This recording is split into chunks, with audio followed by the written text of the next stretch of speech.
오늘 우리가 함께 하실 하나님의 말씀은 누가복음 7장 11절부터 17절까지입니다. 누가복음 7장 11절부터 17절입니다. 우리 성경을 보시죠. 자막을 보셔도 되겠습니다. 다 함께요. 그 후에 예수께서 나인이란 성으로 가실새 제자와 많은 무리가 동행하더니 성문에 가까이 이르실 때에 사람들이 한 죽은 자를 메고 나오니 이는 한 어머니의 독자요 그의 어머니는 과부라. 그 성에 많은 사람도 그와 함께 나오거늘 주께서 과부를 보시고 불쌍히 여기사 울지 말라 하시고 가까이 가서 그 관에 손을 대시니 맨 자들이 서는지라.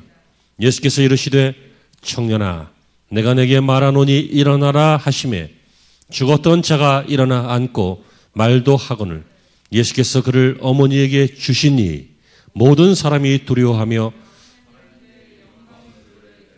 큰 선지자가 우리 가운데 일어나셨다 하고 또 하나님께서 자기 백성을 돌보셨다 하더라. 예수께 대한 이 소문이 온 유대와 사방에 두루 퍼지니라. 아멘.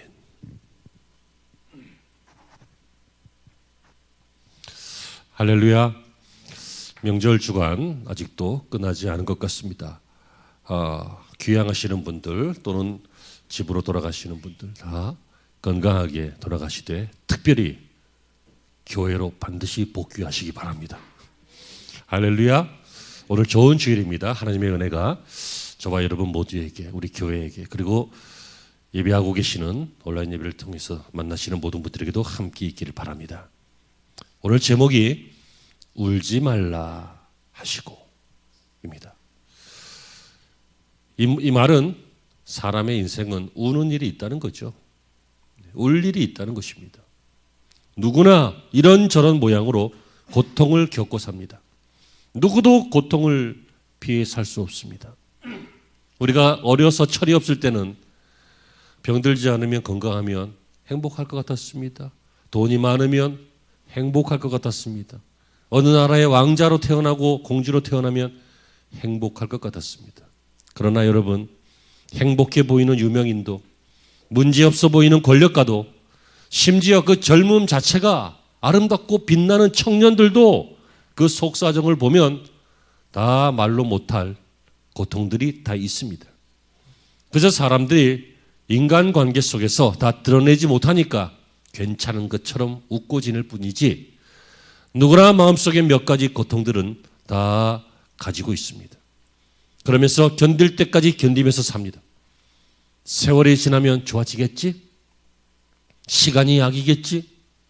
또 우리가 잘 알고 있는 이 또한 지나가리라. 뭐 이렇게 하면서 버티고 견디고 하는 것이 우리가 사는 모습인 것 같습니다. 공감하십니까? 그런데 여러분, 세월이 약이긴 하지만 아주 좋은 약은 아닌 것 같습니다. 왜냐하면 고통의 순간에는 세월이 너무 천천히 가요. 즐거웠던 시절은 금방 가는데 학생들이요 친구들하고 놀고 게임하고 캠핑 가고 공부도 하고 공부를 좀 나중에 얘기했으니까 괜찮지? 뭐 이렇게 하는 거 재밌지? 금방 간다. 너들 조금 있으면 금방 형님 된다. 근데 형님 되면 좋을 것 같지? 직장 다니면서 꾸지람 많이 받고 그거 견디다 보면 아저씨 된다. 예쁜 사람 만나서 결혼하잖아. 그럼 또 엄마 아빠 되고 조금만 더 살아봐라. 이렇게 된다. 여러분 이상하게 좋은 날들은 금방 가요. 그런데 이 힘든 날들이 정말 잘 안 가고 가도 또 오고 그래서 인생을 긍정적으로 생각하면 좋겠는데 인생은 누구의 말처럼 가까이서 보면 비극이에요. 멀리서 보면 희극이지만 가까이서 보면 비극 같아요. 그래서 여러분 이 고통의 순간에 그런 고통을 견디지 못하면 많은 사람들이 처하는 자세가 있죠. 포기하는 것, 낙심하는 것, 절망하는 것, 아니면 아무 생각 안 하는 거, 아니면 다른 것에 취해버리는 거, 뭐 여러 가지 태도를 취합니다. 심지어 꿈도 포기하고 인생도 포기하고 신앙도 포기하고 자신에게 있는 이 보석같이 중요한 시간들, 생애라고 하죠. 라이프, 삶이라고도 하고 내 삶을 허비하거나 아니면 포기하거나 이렇게 되는 이유가 고통 때문이라는 거예요. 오늘 본문으로 돌아가 보면요. 오늘 본문에 큰 고통에 빠져 있는 한 가정이 나옵니다.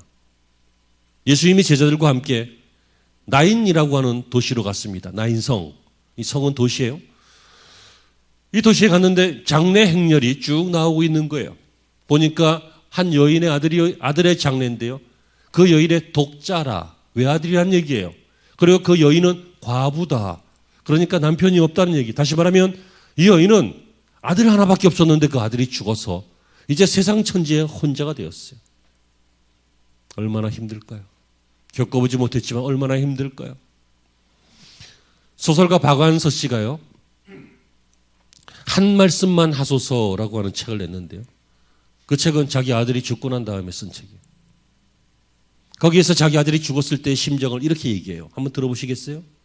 눈을 뜨니 꿈이었으면 하는 몽롱한 착각을 즐길 새도 없이 아들이 이 세상에 존재하지 않는다는 사실이 무서운 괴물처럼 가차없이 육박해왔다. 그 다음은 가슴을 쥐어뜯으며 미친 듯이 몸을 솟구치며 울부짖을 차례였다. 목청껏 아들의 이름을 부르면서 통곡하면 고통이 발산되면서 곧 환장하거나 무당 같은 게 되어서 죽은 영혼과 교감할 수 있을 것 같은 예감에 사로잡힌다. 그런데 환장은 정말 아무나 하는 게 아니었다. 얼마나 힘들면 이렇게 표현할까요? 작가니까 굉장히 문학적으로 표현했죠. 여러분, 이 사람의 고통과 저 사람의 고통을 비교할 수는 없겠지만 이 박완서 씨도 얼마나 자식이 죽으면요. 부모가 죽으면 땅에다 묻지만 자식이 죽으면 가슴에 묻는다 그러잖아요. 얼마나 힘들고 아팠겠어요. 하지만 여러분, 이 본문을 보니까 이 여인이 더 아프지 않겠어요? 그래도 이분은, 박완서 씨는요, 직업도 있고 남은 가족도 있어요. 이 여인은 과부예요. 직업도 없어요. 남은 가족도 없어요. 외아들이 죽었어요. 여러분, 이 고대 사회에서 이 과부로 산다는 것은요, 굉장히 위태로운 삶을 산다는 거예요. 사회적인 약자로 사는 거예요. 먹을 것을 구하기도 쉽지 않아요. 자기 아들이 있어서 자기도 산 거였어요. 지금은 아들이 죽은 것으로 끝나는 것이 아니라 자신의 생존도 문제가 되는 거예요. 얼마나 큰 아픔이었겠습니까? 그런 아들을 잃었어요. 그런 아들이 죽었어요. 아무것도 안 드릴 거예요. 섣불리 위로하다가는요, 귀에 들어오지도 않지만 상처를 받기도 쉬워요. 그런데 여러분, 오늘 이 여인을 위로한 분은 우리 예수님이십니다. 우리 예수님이 뭐라고 하십니까? 이 여인에게 다가가서 울지 말라 하시고, 울지 말라. 집사님 죄송해요. 앞에 있으면 맨날 샘플이죠. 집사님이 이와 비슷한 경우를 겪었다고 쳐요. 근데 제가 가서 집사님 울지 마 하면 위로가 되면 좋겠지만 위로 잘 안 돼요. 나중에 마음이 좀 컴다운 되고 이렇게 좀 진정이 되고 좀 성숙해지고 좀 생각도 해보고 시간도 좀 보내고 그래야 조금씩 나아지는 거지. 자식이 죽었는데 거기서 미치지 않는 게 정상이지. 거기서 무슨 위로가 되고 무슨 말이 들어와요. 그런데 중요한 건 제 얘기가 아니라 예수님의 말이라는 거예요. 여러분, 참 예수님께서 이 상황을 아실 텐데, 이 여인의 마음은 아실 텐데 찾아오셔서 울지 말라 하시고 죽은 아들의 관에 손을 대셨다 그랬어요. 여러분, 당시에는요, 유대인들에게 정결에 대한 정결법이 있습니다. 정결 의식이 있는데요. 죽은 시신을 만진다든지 관에 손을 댄다든지 이런 일은 특별한 사람만 하는 것이지 일반인들은 하지 않습니다. 그렇게 하면 부정하다 이렇게 여깁니다. 그런데 우리 예수님께서 그 관에 직접 손을 대셨습니다. 왜 그러셨습니까? 이 여인을 위로하시기 위해서입니다. 법이 중요한 게 아니란 얘기예요. 의식이 중요하고 형식이 중요한 게 아니라 사람이 중요한 거예요. 흔히 세상 사람들이 그런 말 하죠. 사람 나고 법 났지. 법 나고 사람 났냐. 그렇습니다, 여러분. 사람이 법을 위하는 게 아니에요. 법이 사람을 위해야지. 법이 만약 사람을 위하지 못하면 그 법은 바꿔야 되고 고쳐야 되는 거잖아요. 우리 예수님께서 이 정결법도 어기시면서 그 관에 손을 대시고, 그것은 바로 이 여인의 아픔을 오늘 성경이 나오죠. 불쌍히 여기셨기 때문이에요.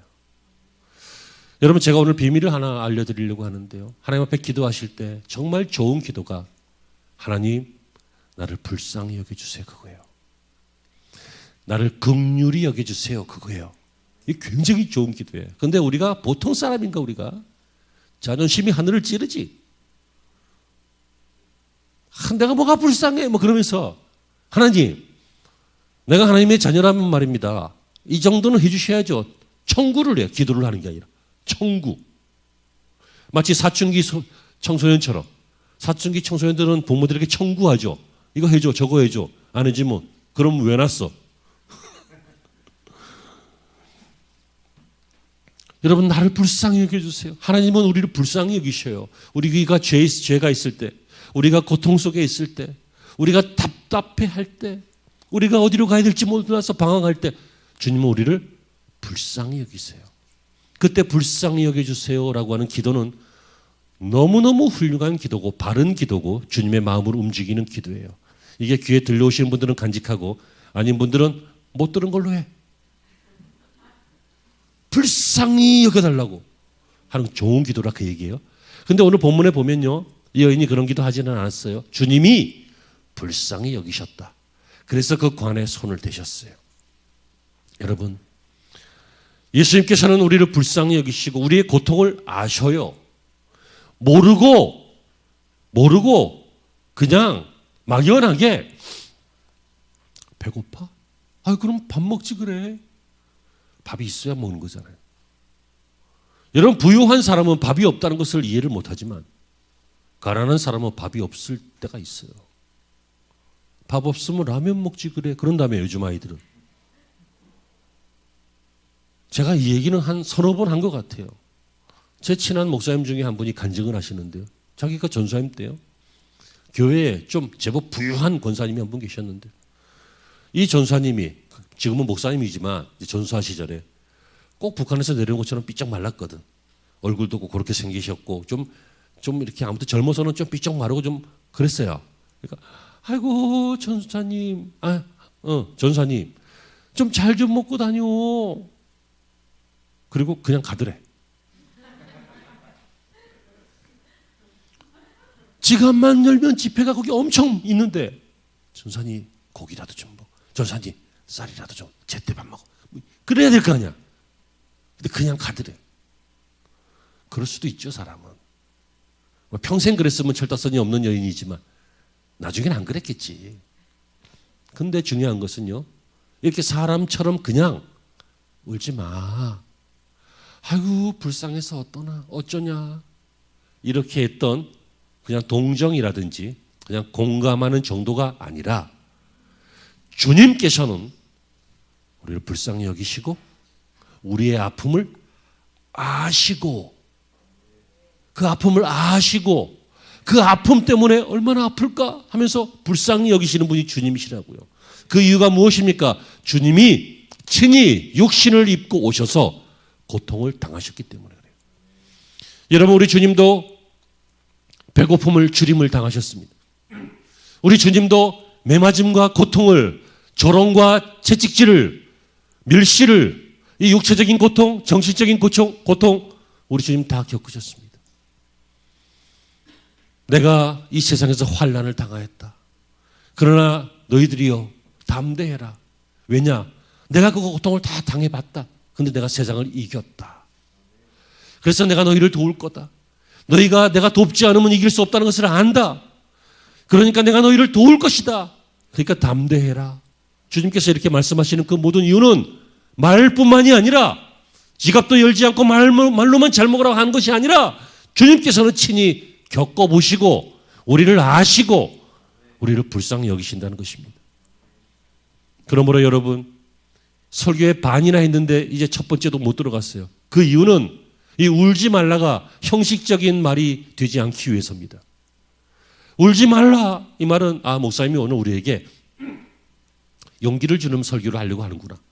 울지 말고 긍정적인 생각을 하라고 하는구나. 이렇게 다 예측하지 않겠어요? 여러분들이 보통 IQ가 아니잖아. 근데 그게 아니란 말이에요. 이것은 목사의 주장이 아니고 목사의 설교의 한 내용이 아니라 우리 예수님께서 우리를 아시고 우리 아픔이 무엇인지를 겪어보셨고 그래서 그걸 가지고 이걸 내가 돕지 않으면 못하니까 도울 것이다. 그런 말씀을 가지고 그런 뜻을 가지고 우리에게 다가오셔서 법도 저버리시고 정결법도 그냥 통과해버리시고 그 안에 손을 대시면서 울지 말라. 이렇게 말씀하고 있다는 것을 우리가 먼저 전제하고 이 말씀을 받는 것입니다. 그러므로 여러분 한번 다 같이 해봅시다. 제가 이런 거 잘 안 하니까 1년에 몇 번 안 하잖아요. 이건 시킬 때 같이 해요. 울지 말라 하시고 오늘 제목이에요. 시작. 울지 말라 하시고 울지 말라. 자, 그럼 그 내용을 보자고요. 울지 말라. 무슨 얘기예요? 낙심하지 말아라 그 얘기예요. 여러분 사람이 고통을 대하는 일반적인 모습이 여러 가지가 있어요. 어떤 사람은 고통 때문에 어두움에 빠져요. 왜요? 절망하니까. 그러니까 어떻게 돼요? 허우적대지. 왜 허우적대? 안 보이니까. 왜 허우적대요? 발이 땅에 안 닿으니까. 그러니까 꼼꼼하거나 물에 빠지면 허우적대잖아요. 고통에 빠지면 이 절망 때문에 허우적대. 또 어떤 사람은 고통 때문에 낙심해서 마음을 잃어버리는 거야. 마음을. 그래서 자기 자신의 이 존귀한 인생을 학대해요. 낭비하고 학대하고 자존감을 버리고 그런 식의 인생을 사는 사람이 있어요. 어떤 사람은 고통 때문에 포기해요. 포기하면 어떤 일이 생겨요? 무기력에 빠져요. 포기하면 게으름에 빠져요. 또 사람 중에 좀 용기 있는 사람은 이 절망이 오면 더 힘을 내서 막 애쓰는 사람도 있어요. 근데 여러분 그 애쓰는 것이 보면 몸부림 같아. 무슨 말이냐면 어떤 식으로 절망을 대하던 그 절망은, 그 고통은 끊임없이 계속 와요. 그리고 헤어나올 수 없을 정도로 인생을 괴롭히다가 마지막에 결정적으로 한 방 괴롭히죠. 그게 죽음이에요. 그런데 여러분, 우리 예수님께서 그런 인생을 아시면서도 오셔서 우리에게 울지 말라 이렇게 말씀하세요. 그 이유가 뭐예요? 절망이 다가 아니라는 거죠. 여러분 인생은 절망이 군데군데 있지만 결단코 절망이 다가 아니에요. 아멘 이르시길 바랍니다. 오히려 절망과 고통이 있을 때 이 앞에서 말씀하신 것처럼 그런데 빠져서 낙심하거나 게으름에 빠지거나 무기력해지거나 이런 자세를 안 취하고 오히려 이 절망이 왔을 때 마음을 열고 이 시간 여러분의 귀가 열리기를 바랍니다. 이 귀가 열리고 마음이 열리고 그리고 신앙의 눈이 열려서 이 고통 속에서 눈만 들어보면 이 고통 속에서 신앙의 눈을 들어보면 하나님을 발견할 수 있기 때문에 이것은 울 일이지만 울기만 할 일은 아니라는 거예요. 여러분 하나님은 온 세상의 창조주이시죠. 주인이세요. 하나님은 이 세상을 지으실 때요. 특별한 원리와 특별한 법칙으로 지으셨어요. 그래서 인간은 이 세상을 살아가면서 하나님이 지으신 원리와 법칙으로 살 때 정상적으로 살고 행복하게 살 수 있어요. 아멘이시죠? 왜요? 하나님이 그렇게 세상을 지으셨으니까. 그런데 여러분 아까도 말씀드렸듯이요. 문제가 하나 있는데 그 문제가 뭐냐면 우리가 보통이 아니라는 거예요. 우리가 이 주인 되신 하나님을 떠나서 스스로 주인이 되어서 살아요. 내가 내 인생의 주인이고 내가 내 인생의 모든 결정권자고 내가 추구하는 것은 내 인생의 행복이고 여러분 사람은 물론 행복해야 되지만요. 행복이 인생의 목표는 아니에요. 행복은 살아가는 과정이고 살아가면서 얻는 상급이에요. 행복하려고 사는 거 아니에요. 하나님이 지으신 목적대로 사는 것이지. 소유리문답 1장 1절에 뭐라고 되어 있어요? 사람의 제일된 목적은요. 그를 지으신 하나님을 영화롭게 하고 그의 하신 일을 기뻐하는 거예요. 그게 사람이 존재하는 이유예요. 이사야서에 보면 내가 나를 위하여 지은 자들을 내게 오라 하라. 내가 그들을 나를 위해 지었나니. 그죠? 그들은 내 것이라. 하나님의 인생을 그래서 지으셨어요. 그런데 문제는 우리가 이것을 잊어버리거나 우리가 불신앙에 빠져서 이 원리와 법칙을 무시하고 살고 자신의 법대로 산다는 거예요. 그 결과가 뭐예요? 세상이 혼란해지고 인생이 고통 가운데 있고 복잡해지는 거죠. 그런데 말입니다. 참 오랜만에 해본다 이거. 한 십수년 전에 많이 했는데 이게 뭔지 모르시는 분들은 TV도 안 보고 늘 성경만 보시는 분들이니까 괜찮아요. 그런데 말입니다. 우리의 삶에 절망과 고통이 찾아왔을 때요. 절망과 고통만 겪는 게 아니라 정말 방금 말씀드린 것처럼 눈을 열어 하나님을 바라보려고 하고 신앙의 마음의 문을 열어서 말씀을 받아들이려고 하고 그러면 하나님이 발견된다 그랬잖아요. 하나님 나를 불쌍히 여겨주세요. 그러면 주님이 찾아오신다 그랬잖아요. 그렇게 되면 정말로 깨닫게 되는 게 있어요. 뭘 깨달아요? 아, 지금까지 내가 추구한 것들이 더 이상 나를 지켜주지 못하는구나. 내가 추구했던 것이 오히려 내게 고통이 되는구나. 그것들이 더 이상 내가 기댈 수 있는 것이 아니구나. 내가 기댔던 재물이 날아가는구나. 내가 기댔던 사람들이 배신하는구나. 내가 기댔던 꿈들이 사라지는구나. 이런 것들을 깨달을 때 그것이 돈이든 건강이든 지식이든 배경이든 사회적인 역량이든 무엇이든지 그것이 내게서 떨어져 나갈 때 아파만 하지 말고 아, 내가 기대할 수 없는 걸 기대했구나. 잡을 수 없는 걸 잡으려고 했구나. 주인이 될 수 없는 걸 주인 삼았구나. 라고 하는 것을 깨달을 때 그때 한 번뿐인 나의 인생을 진지하게 생각하면서 그러면 어떤 것이 길인가 찾게 된다는 거죠. 그러면 길을 찾아요. 길이 무엇입니까? 내가 곧 길이요 진리요 생명이라. 그러므로 여러분 고통은 낙심을 줍니다. 하지만 예수님이 찾아오셔서 울지 마라 라고 하실 때는요. 낙심하지 마라. 절망하지 마라. 이 말은 하나님이 계시다. 하나님이 길이시다. 내가 길이 되어서 하나님께로 너를 인도할 것이다. 주님이 그렇게 말씀하고 있는 것입니다. 여러분 우리는 고통 가운데 있을 때 기도합니다. 당연히 기도해야죠. 평상시에도 기도해야 되지만 문제가 생겼으면 기도해야지. 그때도 기도 안 하면 그게 사람이에요. 바보지. 동물이지. 세상 사람들도요. 대상이 하나님인 줄 모르니까 산에 가서 기도하잖아요. 저기 가서 기도하잖아요. 동자한테도 기도하고 이순신 장군한테도 기도하고. 그런데 여러분 고통 가운데 기도해 보신 적 있으시죠? 때로는요. 기도가 응답이 안 돼요. 그래서 우리는 많이 실망할 때가 있어요. 기도하다가 더 상처받을 때 있어요. 우리의 관심은 문제 해결이지만 잘 들으셔요. 우리의 관심은 뭐라고요? 문제 해결이에요. 근데 하나님의 관심은 문제를 통해서 너를 해결하고 싶다는 거예요. 문제를 통하여 너의 가치관, 너의 생각, 너의 신앙 그것을 먼저 해결하면 그 해결된 나는 다시는 그런 문제에 빠지지 않고 빠지더라도 금방 일어나고 금방 회복하는 그런 성숙한 그리스도인이 되기 때문입니다. 그것이 하나님의 뜻인데 이런 하나님의 마음을 모르면 낙심할 수밖에 없습니다. 전에 한 부부가요. 집안에 자녀에게 문제가 생겨서 교회에 나와서 작정하면서 기도했어요. 그런데 여러분 작정 기도는요. 충분히 해야 돼요. 그 충분히라는 것이 기간이 있는데 언제라고는 말 못해요. 하지만 충분히 해야 돼요. 기도가 하나님 앞에 연락되는 게 아니라 기도를 통해서 하나님의 뜻이 드러날 때까지. 한 번만 기도해도 하나님은 기도를 들으셔요. 그런데 문제는 이제 내가 안 바뀐다는 거지. 어쨌든 이분들이 기도하는데요. 충분히 기도하지 못한 어느 날 마음에 이런 생각이 드는 거예요. 아이 정말 내가 하나님이라도 응답해 주겠다. 이 정도 했으면 되는 거 아니야? 이런 마음이 섭섭한 마음이 생겨요. 이 섭섭한 마음이 생기니까 마귀가 또 마음속에 탁 이 생각을 발전시키지. 야 하나님이 없던지 아니면 하나님이 널 안 사랑하던지 그런 거다. 이런 생각이 들 거 아니에요. 그러니까 기도하다가 포기하는 거예요. 여러분 기도하다가 포기하지 말라고 우리 예수님께서 뭐라 그래요?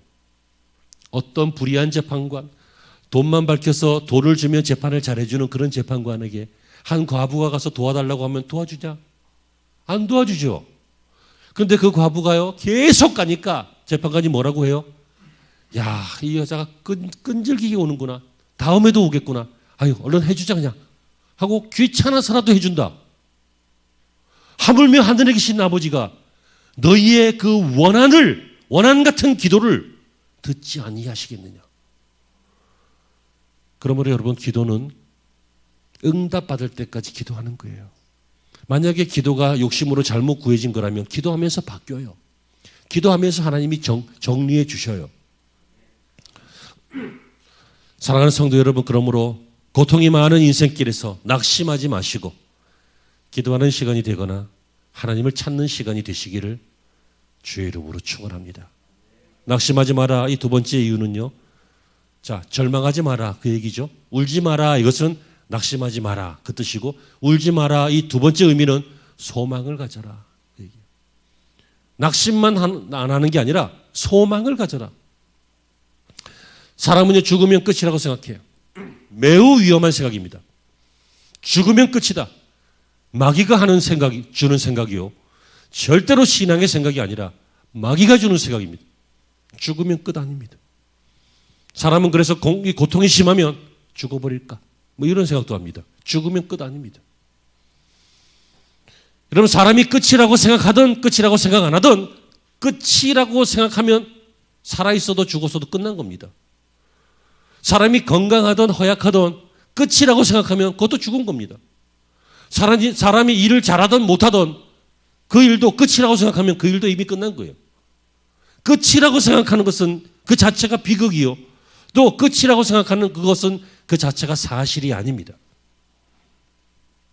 본문의 이 여인도 아들이 죽었어요. 독자예요. 자기는 과부고. 그러면 인생 끝났잖아요. 자기 아들 죽었어요. 끝난 거죠, 이제. 다시는 못 보죠.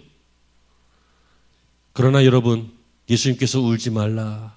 이 말은 죽음이 끝이 아니라는 거예요. 죽음 후에 세상이 있다는 거예요. 우리 예수님이 실제로 죽음 후에 3일 만에 부활하셨어요. 즉 죽음이 끝이 아니라 부활을 통해서 다음 세상이 있다는 것을 주님이 우리에게 증명하셨어요. 여러분, 죽음은 끝이 아닙니다. 히브리서 9장 27절에 뭐라고 합니까? 한 번 죽는 것은 사람에게 정해진 것이요. 그 후에는 그 후가 있다는 거예요. 심판이 있으리라. 그 후에는 심판. 믿는 사람에게는 상급, 믿지 않는 사람들에게는 벌.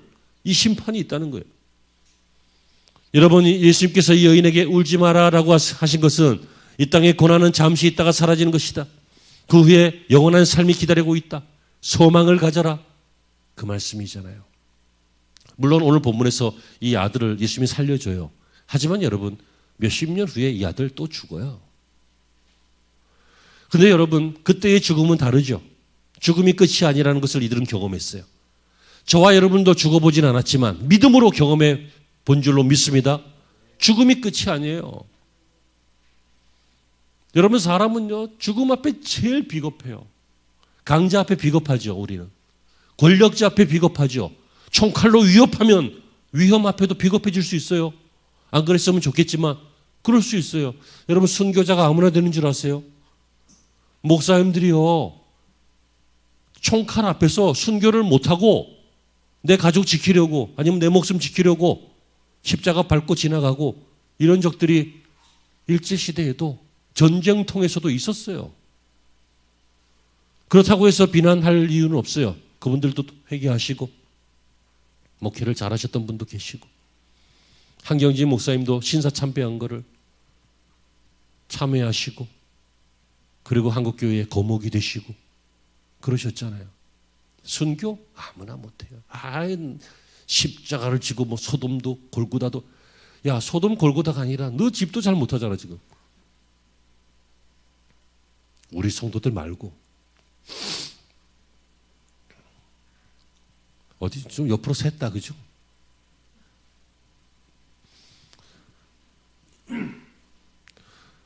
사람은 죽음 앞에 당당하기가 어렵다는 거예요. 강자 앞에도 비겁해질 수 있다는 거예요. 근데 여러분, 이 죽음 앞에 비겁해져서 누가 날 좀 살려주면 내가 내 재산 반 주겠다. S그룹 창업자가 돌아가실 때 그랬다고 그래요. 죽음 앞에 얼마나 비겁해요. 하지만 여러분, 성경에 보면 이 죽음 앞에 당당했던 사람들, 스데반 집사님도 그렇고 예수님의 제자들도 그렇고 또 많은 하나님의 사람들이 이 죽음 앞에 당당했던 것은 담대하고 용기가 많았기 때문이 아니라 죽음 다음의 세상을 소망했기 때문이에요.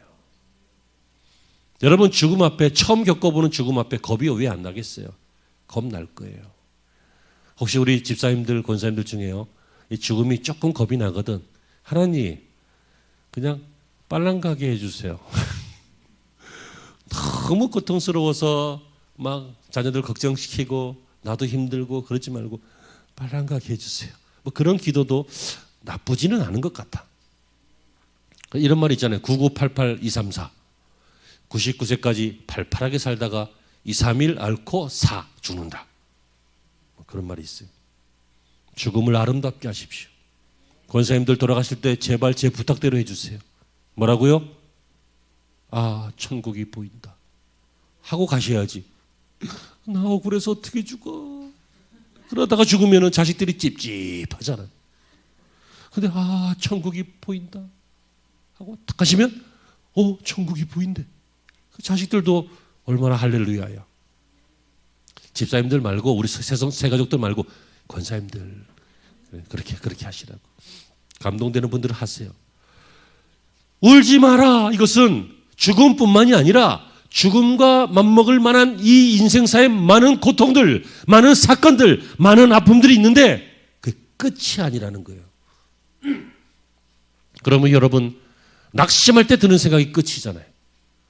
근데 우리는 늘 기억하고 늘 되새기고 늘 바라보시길 바랍니다. 뭐냐면 끝이 아니다.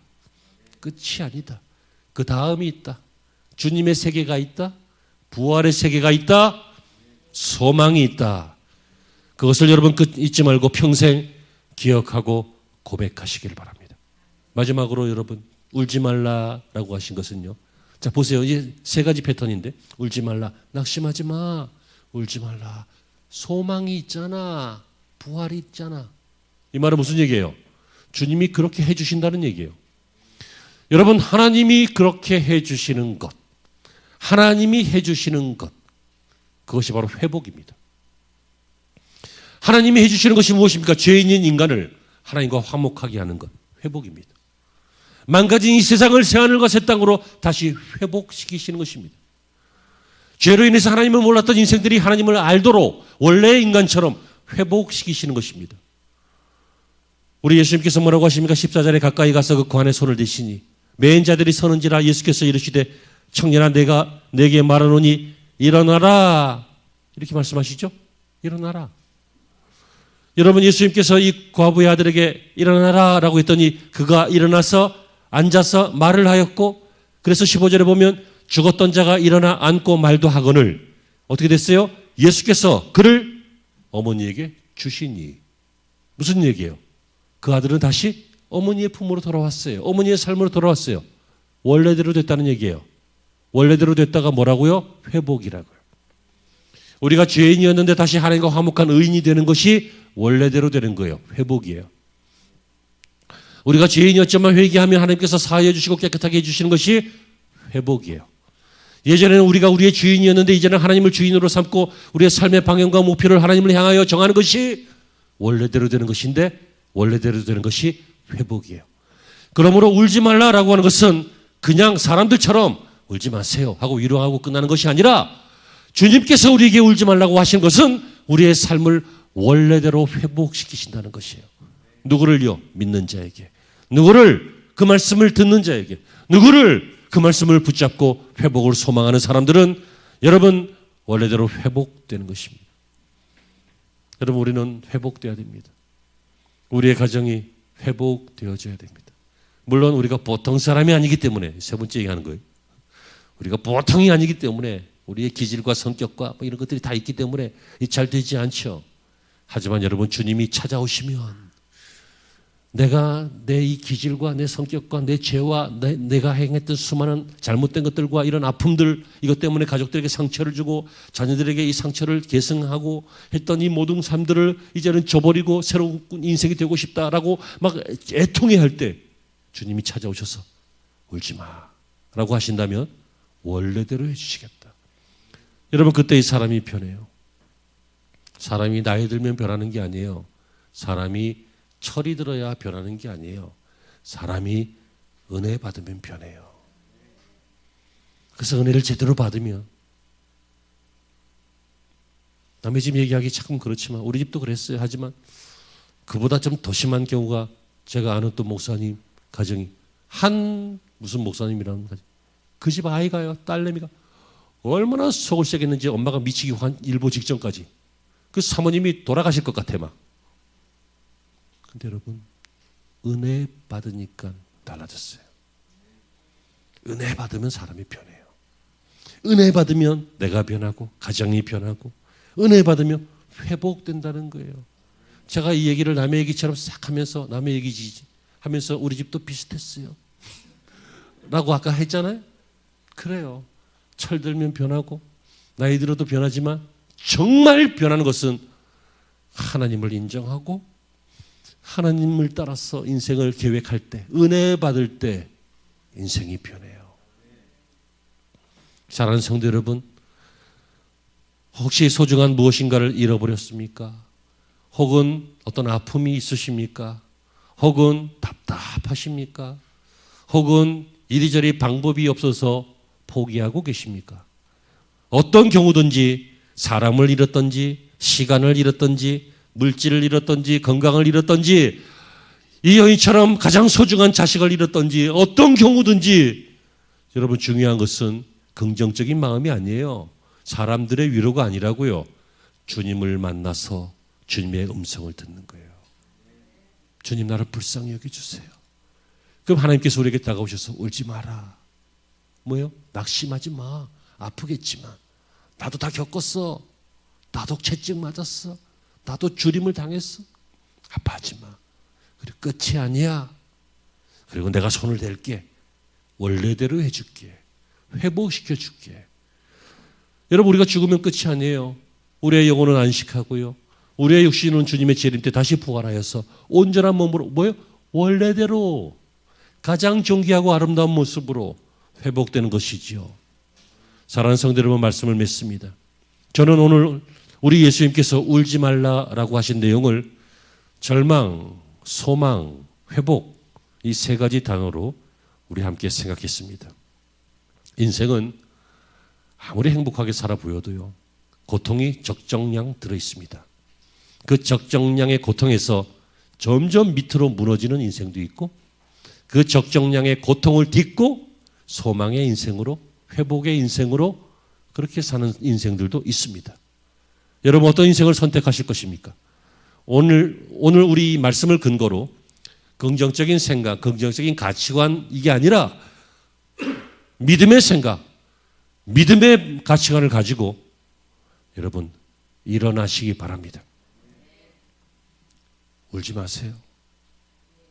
정말 울고 싶으면 아무도 없는 데 가서 하나님 앞에서 우시고, 불쌍히 여겨달라고 우시고, 울어도 며칠, 몇 주만 우세요. 가족을 잃으면 얼마나 아프겠어요. 하지만 몇 년 동안 아파하면 병이에요. 그럼 고쳐야 돼요. 깨달아지시는 은혜가 있기를 바랍니다. 제가 너무 인정사정 없이 얘기하는 것 같아서 죄송한데, 맞아요. 다시 볼 날이 있잖아요. 아멘. 다시 안 볼 거요? 어디로 가려고? 우리 예수님께서 우리가 고통스러울 때마다 손을 대어주시고, 울지 마. 내가 알고 있어. 내가 도울 거야. 끝이 아니야. 부활이 있어. 내가 원래대로 해줄게. 이렇게 말씀하시는 것을 귀로만 듣지 말고 실제로 체험하는 우리 모든 성도들이 되시기를 주의 이름으로 축복합니다. 기도하시죠.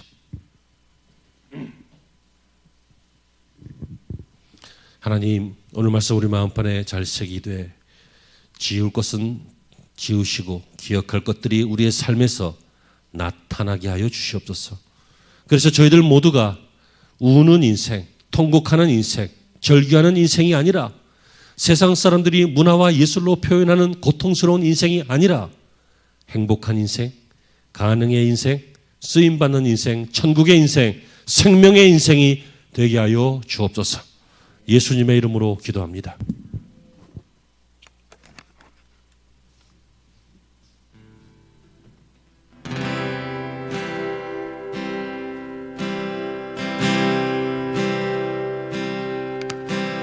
고단한 인생길